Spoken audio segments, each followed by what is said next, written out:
everyone! In this video, I'll show you how to fully repair Windows 11 using only the command prompt, no third-party tools, just built-in system commands that can detect and fix serious issues. Let's get started.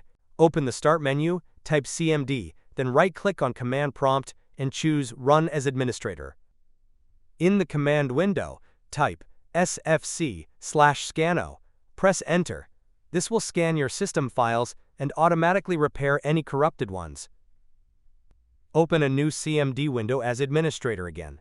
Now type DISM/online/cleanup-image/check-health.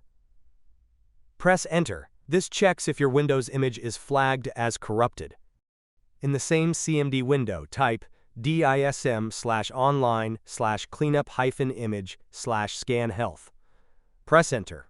This command performs a deeper scan to detect issues with Windows component files. Open CMD as administrator once again.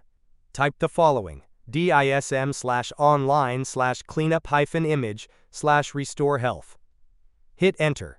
This step repairs any issues found in the previous scan using files from Windows Update. Open CMD as administrator once more. Type this command: CHKDSKC:/F/R. Press Enter, then type Y, and press Enter again when prompted. This will schedule a full disk check for the next time your system restarts. After all scans are complete, restart your computer. During the boot process, the check disk scan will begin and fix any disk errors or bad sectors automatically. And that's it. With just a few CMD commands, you've checked and repaired your system files, image health, and disk integrity.